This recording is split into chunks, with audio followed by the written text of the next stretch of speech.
Well, hey, you guys, welcome to the Connection Pointe Worldview podcast. It's a podcast designed to take you as a parent or guardian deeper into places that your student has already gone. My name is Ron, and I'm here, as almost always, with Dr. Zach Breitenbach. He makes up part of our Worldview team here. You doing okay today, Zach? Doing great. Awesome. Well, this is a special summer camp edition where the middle schoolers and high schoolers of Connection Pointe spend a week away at summer camp, and the Worldview team had a morning track on how to be an ambassador.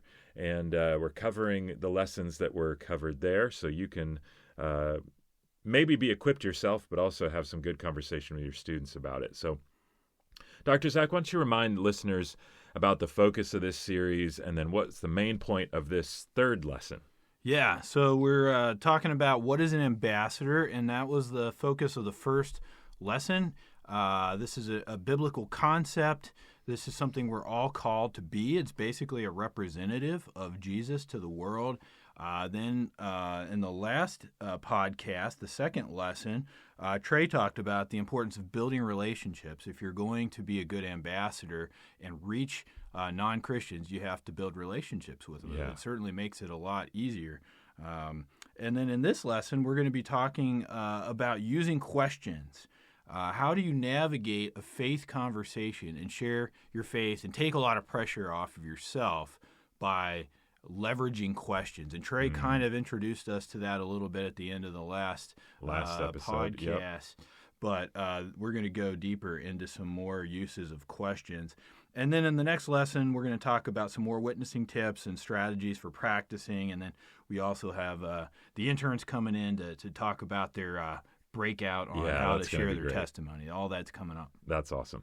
Well, Trey did a good job in that last lesson introducing the importance of questions with regard to being an ambassador. So we learned that Jesus asked a ton of questions. We also learned how asking a question can get a faith conversation started. So give us a quick overview of the uses for questions that we'll discuss in this lesson, and then we'll explore each one just a bit. Yeah, so we're going to talk about 4 different ways you can use questions besides the one that Trey gave us last time with the 10-second window. When somebody makes a statement that could lead to a faith conversation, you'll ask a question, and that just kind of launches the conversation. So that's one use, and so we're going to talk about 4 more. One use that we'll talk about today is diagnosing why a person's not a Christian. We'll talk about that first, and we'll talk about clarifying what the other person says. And there's a lot of reasons you'll want to do that besides the obvious. Then challenging claims. When the other person that you're talking to makes some kind of a claim about what they believe that might not line up with the Bible, rather than launching into a refutation or a speech, Right. A challenging question can be more valuable. We'll talk about why. And then questions can also be used to make a point of your own. Instead of stating your points leading to a conclusion, you can lead someone to a conclusion by asking them questions and connecting the dots as you go. That's great. Well, if you missed the episode where Pastor Trey teed up this concept of questions, that's episode 2. You can go back and listen and then jump back in here. But otherwise, let's dig into what you taught about using questions to diagnose a person's doubts and barriers to Christian faith. Tell us what you said about that. Yeah, so kind of like a medical doctor has to diagnose a patient, if you're going to help somebody overcome whatever barriers are keeping them from Jesus, you got to figure out, well, what is keeping them from Jesus? Yeah. What are those barriers? Yeah. So if you go into a medical doctor's office, they don't just say, oh, you have cancer or you have a cold. Like, they're going to ask you questions. Like, okay, well, what are your symptoms? Why are you here today? Yeah. Oh, my foot hurts. Okay, well, where in your foot? Is it a sharp pain? Like, when did it start hurting? Were you kicking something? Like, what were you doing? Yeah. Like, they're going to ask you all these questions. Yep. And obviously the reason is to figure out what's wrong. Yep. How can they help you? Yep. So we want to help this person know Jesus. There could be a lot of reasons why they're not a Christian. Yep. And you're not going to know what their reason is unless you ask them. Yep. And you may not be able to just directly ask them. You may have to kind of pull it out of them in a nice way. But you think about what kind of barriers a person can have. One is obviously evidence, right? Someone could think, well, I need evidence that Christianity is true. And that sometimes is the case. But we should never assume that that's the reason somebody's not a Christian and just say, oh, if I just give them a bunch of evidence, they're going to, get on their knees and accept Jesus. That may not be true. Because other barriers could be the case. It could be they don't want to live by the Bible's teachings on morality, on what's right and wrong. They kind of know what the Bible demands of you or expects of you to live out a Christian lifestyle, and that's just not for them. That's not something they want. Could be they're angry at God for whatever reason. Maybe they've had some bad experiences and suffering in their life or lost a loved one, and they just blame God, and they're really mad, and they don't want anything to do with him at all. So that could be an issue. It could be that they would lose friends or family or even their life potentially by becoming a Christian, right? There's parts of the world where that is the case for almost everyone. I mean, if you're living in Saudi Arabia and you convert to Christianity, you're going to have a hard time, and all your friends and family are not going to like it. You could die. And even in this country, there's plenty of people who know that their family would not approve. They would lose a lot. So that could be a barrier. And what happens if a medical doctor gets the wrong diagnosis? Well, you're going to waste a lot of time. You're not going to help the patient. And it's the same with trying to help somebody come to Jesus. If you don't figure out what's keeping them from it, then you're probably not going to be really helping them with whatever you're trying to do. So it's kind of the first thing you have to do. So we talked about, well, what kind of questions could you ask somebody to diagnose why they're not a Christian, what their barriers are. And so you could be very direct, and you could say, well, what keeps you from being a Christian? That's pretty straight to the point, especially if you know them well and they're willing to open up and be honest. Now, somebody may not give you the honest answer, and maybe not because they want to be dishonest, but maybe they themselves haven't really processed it. And so they can't just tell you why they're not a Christian. It's like deep issues within them that they don't think about much and haven't articulated and processed in their own mind. So asking them directly what keeps you from being a Christian is fine, but it may not get you the right answer. But it's fine to ask that. You can ask them what they believe, right? Do you follow a certain religion? And if they do, you'll learn something about them, right? And you can ask them another question like, well, why do you believe that? What led you into that? If they say, well, I'm not religious, I don't really follow a certain religion, then you can ask, well, what do you believe? Because everybody believes something about reality. And so you want to know how they would describe their beliefs. You could ask them about meaning and purpose in life. What do you think the meaning or purpose of life is? And that will tell you a lot about what they value, what they think the whole point of life is. That's going to give you a lot of clues. If they're an atheist, you can ask, why? Why do you think there's no God? Like, I'm genuinely interested. Why are you so confident that there's no God? What are your reasons? I'm really curious. Like, I always am curious to hear why people say that, because I think there's so much good evidence for God. If they do believe in God, but they're not a Christian, you might ask, well, what do you think God is like? What's your view of God? You say, okay, you believe in God and I believe in God, but I want to see if we believe in kind of the same God or the same sort of God, right? Well, that's a good question to follow up on. So how do you feel about God, and what do you think is true about God? And you'll learn a lot from that. And then maybe my favorite question to diagnose is, and I've asked this of a number of atheists, if there were good evidence for Christianity, would you want to be a Christian? And the reason that's a good diagnostic question is you're trying to find out, is this really about evidence for this person, or is it more of a heart issue? Some prejudicial decision they've already kind of settled in their heart. Because I had a guy that I talked to once. It was at a debate between an atheist and a Christian. He was a hardcore atheist, and we ended up just talking after the debate. And we were going back and forth on evidence and stuff. And at some point, I got the sense he just doesn't really want it. And I asked him this in a very kind way, in a genuine way, and I really wanted to know. And I asked him if there were good evidence for Christianity. If I could show you that there's a better than average chance that this is true, it's more likely true than not at least, would you believe it? Would you want it? Would you accept it? And he's like, oh, well, there's no evidence. I'm like, we'll set the evidence aside. I get you think that, but just hypothetically, for the sake of argument. would you want to be a Christian if I could actually show you that there's good evidence? And he said, no, would not.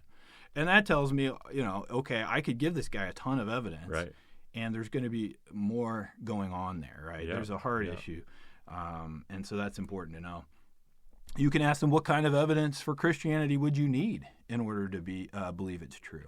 And, maybe they say God would have to part the Atlantic Ocean or something. And you're like, okay, this person's standards of evidence for believing in Christianity are definitely way higher than their standards for whatever their own beliefs are, right? Right. So that tells you something there that's going to help you navigate with them. But those are the kinds of questions. I know I just rapid fired off a bunch of them. But I'm just trying to give you, the listeners, a sense of the kind of thing.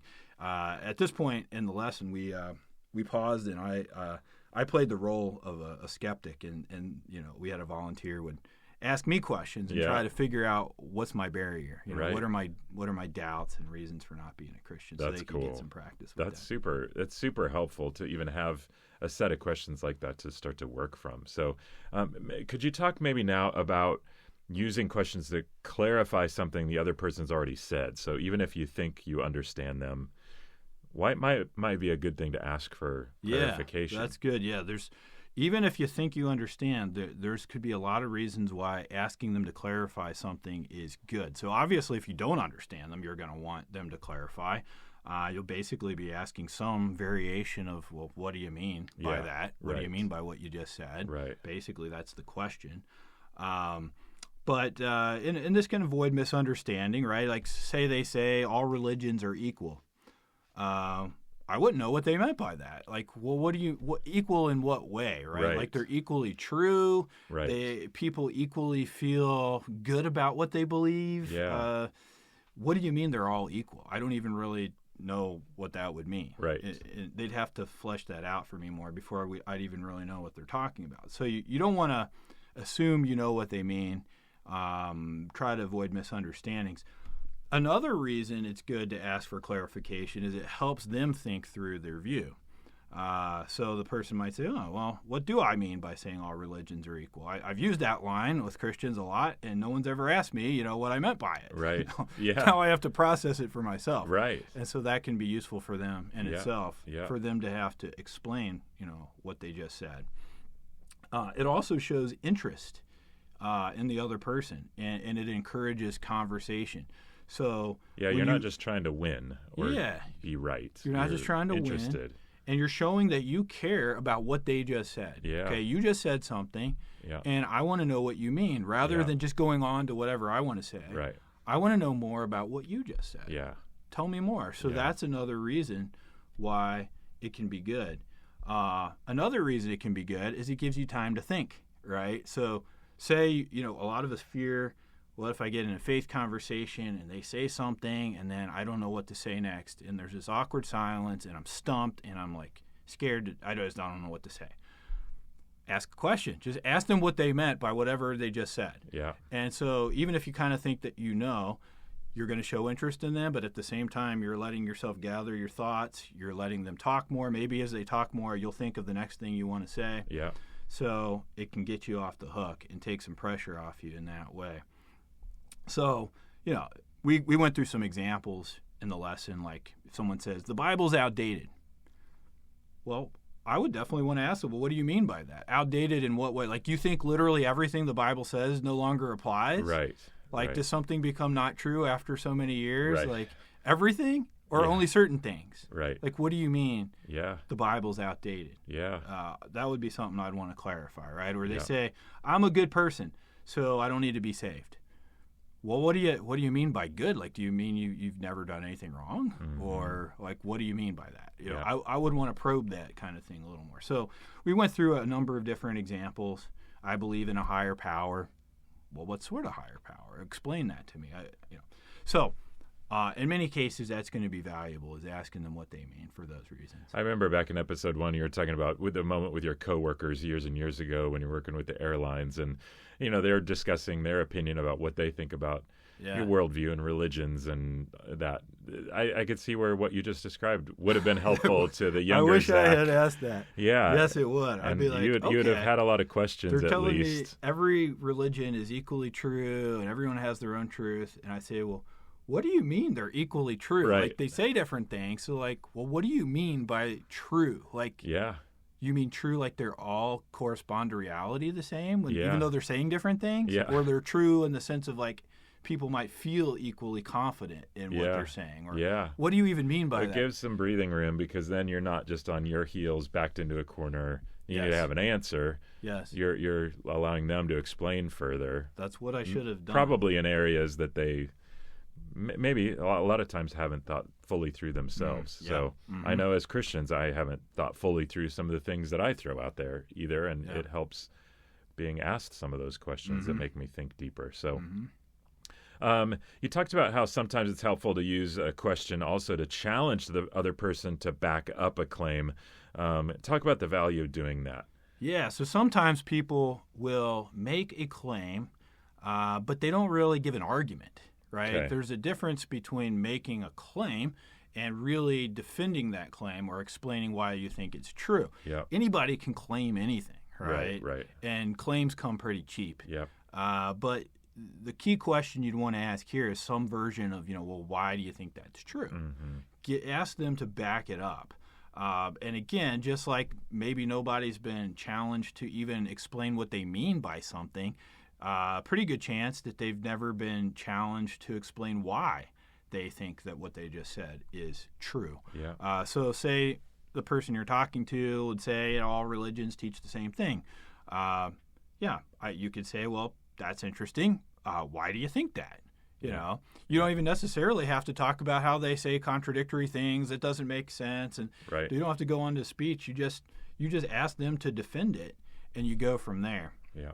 And so, why do that? Why ask your friend to back up his claim? Why not just try to disprove it? Why not just launch into refuting it or something? Well, first of all, they owe you reasons. If they're going to make a claim, they should be able to give you some reason why they think that's true. Mm-hmm. I don't think it's the responsibility is on me to defend against their claim Right. until they've at least given me reasons for what they believe. Yeah, that's a good point. Also, it takes pressure off of you. You don't have to feel like you always need to be on the defensive giving responses to everything they say, especially if you recognize they made a claim instead of giving reasons, instead of giving an argument. And so that can really take a ton of pressure off of you. Also, they may see the problem with their claim once they have to try to back it up. They've never been challenged on this before. And as they try to explain it, they realize, well, this is just kind of a slogan I've always said, but I don't really have any reasons for it that I can give. And so that alone might get their attention, and more than you just refuting it. You refute it, it's more of a back and forth battle, but you put it on them, and they're going to realize maybe my view is kind of weak. You also learn more about their beliefs. If you ask them to give reasons, they're going to talk more, you're going to hear more, you're going to know more about where you're going to go next in the conversation. So we did some practice with this as well in the lesson. If somebody says, well, the Bible has lots of errors and contradictions, you don't have to start talking about why you don't think the Bible has errors. Just ask them, well, why do you think it does have a bunch of errors?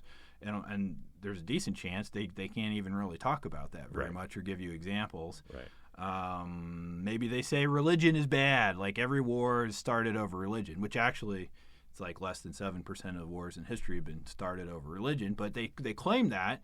Instead of you just refuting it, ask them, like, well, where did you read that? Where did you get that information? Well, where's your evidence for that? I'm just curious. And say it in a very respectful way, not a snarky way. Yeah. But it's like, okay, well, that's interesting. Well, where did you read that? Where did you learn that from? Yeah.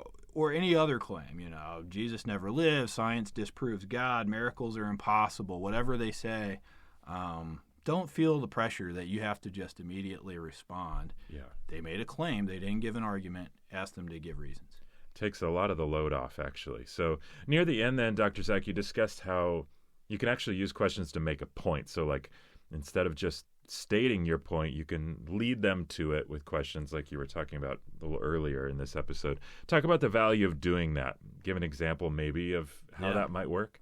Yeah, so instead of making a point that I want to make by making a bunch of little points leading to a bigger point, right? And making a bunch of little statements that I'm trying to lead them to a conclusion. Sometimes it's better to bring them along in your thinking step by step by using a question instead of making a statement. So what you're doing is you're helping them connect the dots. They're helping them realize something for themselves without you just lecturing them or going on a really long rant that may be hard for them to follow all the points, right? Here's kind of a silly example, not a one related to faith or anything, but say a mom wants to get her child to work on a school project. Okay. So she might ask him, "How's your project going?" And he says, "Well, I haven't started it yet." And so she could scold him and lecture him and tell him all the reasons he should have already started it, but she doesn't do that. She says, "Well, how do you think you'll feel about it if you do it last minute? If you put it off and you just wait until the night before it's due, how would you feel?" And he says, "Well, it'd be more stressful for me. It always is when I put things off." Yeah. And then she says, "Well, what do you think will happen if you keep putting it off? What are the consequences do you think might be?" And he says, "Well, I guess I probably won't get as good of a grade, and I know I won't get to go to baseball if I don't make good grades." And he's thinking through the consequences for himself. And then she says, well, what do you think you should do, right? Yeah. And he says, "Well, I'll work on it a bit each day. I think that would probably make sense. And I'd be less stressed. I'll get better grades, and I'll get to go to baseball." And so she could have made all these points herself in a lecture, and come at him with it. But she led him to think through it for himself with questions until he came to his own conclusion. Like that. Yep. And so that's the idea of what we would try to do. It's a more relaxed way to guide the conversation. Questions are less adversarial. They're less confrontational than making points and statements. The other person gets to agree with you at each point as you go. You're getting buy-in from them where they see, "Oh, yeah, this makes sense," rather than you just say this point, therefore this conclusion, and they get lost. And you're taking them step by step. You're avoiding a long speech. You're keeping them involved in the conversation instead of you just talking and talking. So there's a lot of reasons why you'd want to do that. So here would be more of like a faith-based kind of thing, right? So you're talking to someone and they say, "Well, nothing in science points to God." Okay. Well, it'd be tempting to want to give them a lot of examples and go into a talk about why you disagree with that. But instead, you're going to make your point with questions. So you have a plan, right? And this is going somewhere. So you say, "Well, do you think the universe began?" You're getting them to think about that. And, he says, "Well, yeah, even as an atheist, I certainly think there's good scientific evidence. I believe in the Big Bang. I think there certainly was a start to the universe." And so he agrees with that point. Yeah. Say, "Okay, well, good. I think the universe began too. If the universe began, let me ask you another question. Do you think that something must have caused it to exist, right? Do you think it probably didn't just pop into existence, like something made it?" Yeah. And he thinks about that and says, "Well, yeah, it had to come from somewhere. I don't think it just popped into existence out of thin air from nothing." And so then you ask another question. "Well, okay, so something had to cause the universe to exist. What do you think that thing must be like? The thing that whatever caused the universe, what would it have to be like to cause a universe?" Yeah. And he thinks about that and says, "Well, it would have to be very powerful to create a whole universe, especially a massive universe like ours. And I guess it would have to be beyond the universe because you can't create the universe if you're part of the universe, if you're inside of it. So it'd have to be something powerful beyond the universe." Yeah. And then you say, "I agree. That's good. This is starting to sound a bit like God, don't you think?" Yeah. And he says, "Yeah, I guess. I'll have to think about that more." And so you've kind of led him along a path. This is basically the cosmological argument for God's existence. But instead of stating premises and a conclusion, like you're leading him there with questions and letting him think about it for himself. And he's left to think, "Okay, I had started by saying nothing in science points to God, but it sounds like I kind of already believe in a lot of things that may point to something like God. I believe there's a universe that began, that something had to cause it, that's powerful and beyond the universe. I have to rethink what I said." That's great.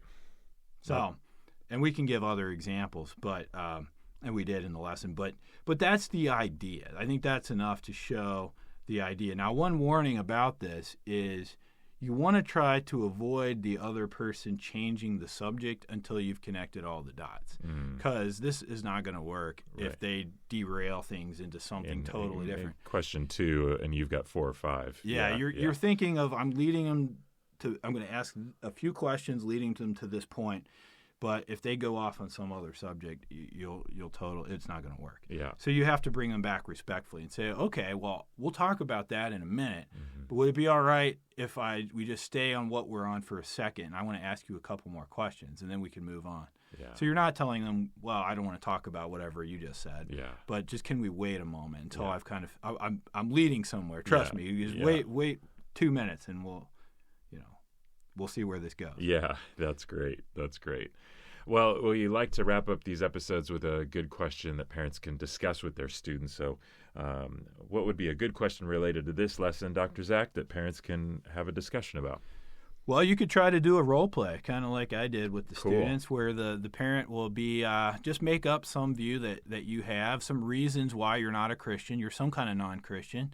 Your son or daughter doesn't really know what role you're playing, but that's the whole point. They got to ask you questions, and then they'll figure out why you're not a Christian. Maybe you're angry at God. Maybe you don't think there's evidence. Maybe you think science goes against God. That's Maybe you're afraid of losing friends or whatever it is. Yeah. And their goal is not to convert you. Yeah. Their goal is simply just to figure out why are you not a Christian and kind of diagnose your doubts. And I think that could be a fun little exercise. I like that a lot.